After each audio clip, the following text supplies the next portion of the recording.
এখানে মিডিয়া কি বাঘ নাকি ভাল্লুক, তাদেরকে এত ভয় কেন? সাংবাদিকরা বিসিবিতে ঢুকতে পারবেন না।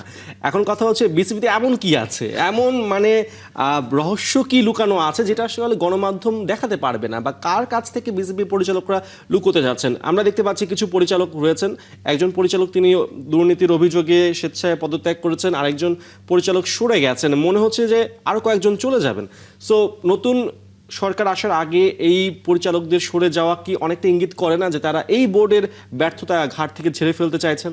আপনি দেখেন যে আমাদের মিডিয়াকে যেটা আপনার এমবার্গো দেওয়া হয়েছে, যে ম্যাচ ছাড়া এবং প্রেস কনফারেন্স ছাড়া, মোদ্দা কথা হচ্ছে যে তারা না ডাকলে মিডিয়া যেতে পারবে না। তো এখানে মিডিয়া কি বাঘ নাকি ভাল্লুক, তাদেরকে এত ভয় কেন? আপনি মিডিয়াকে কেন এত ভয় পাচ্ছেন? আপনি তখনই ভয় পাচ্ছেন আপনি যখন নাকি যুক্তির জায়গায় আপনি সন্দেহ করছেন এবং ব্যর্থতা ডাকছেন আপনি অজুহাত দিয়ে, তখন কিন্তু নিজের ছায়াকেও ভয় লাগে মানুষের।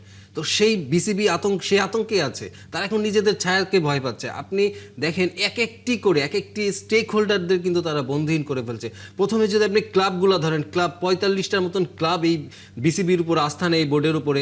তারপরে আপনি ক্রিকেটারদের সঙ্গে যেটা হলো, তারা প্রতারিত বোধ করলেন যে আপনি একটা তাদের কথা দিলেন, পরে সেই পরিচালককে আবার দায়িত্ব দিলেন। তারপরে আপনার ইন্টারন্যাশনাল আইসিসির বোর্ড মিটিংয়ে যেটা হলো যে আপনি ভোটিংয়ে হেরে গেলেন, চুনকালি পড়লো, তারপরে আপনি এখন আবার সাংবাদিকদের এমবার্গো দিচ্ছেন। তাহলে আপনার স্টেক হোল্ডার কারা? আপনি কাদের সঙ্গে কথা বলছেন?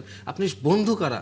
তো এক এক করে আসলে আমিনুল ইসলাম বুলবুল তিনি যেটা করছেন, এবং আপনি একটু অবাক ব্যাপার যে এই বুলবুল ভাইয়েরই প্রথম টেস্ট সেঞ্চুরি 2000 সালে 11 নভেম্বর এক সিনিয়র সাংবাদিক লিখছিলেন তার ফেসবুক স্ট্যাটাসে যে সেদিন কিন্তু সরকারি বন্ধ ছিল, পত্রিকা বন্ধ ছিল, কিন্তু শুধুমাত্র বুলবুল ভাইয়ের সেঞ্চুরি এমন একটা ঐতিহাসিক দিন, পত্রিকায় স্পেশালি বের হয়েছিল তার পরের দিন, এই সাংবাদিকরাই করেছিল।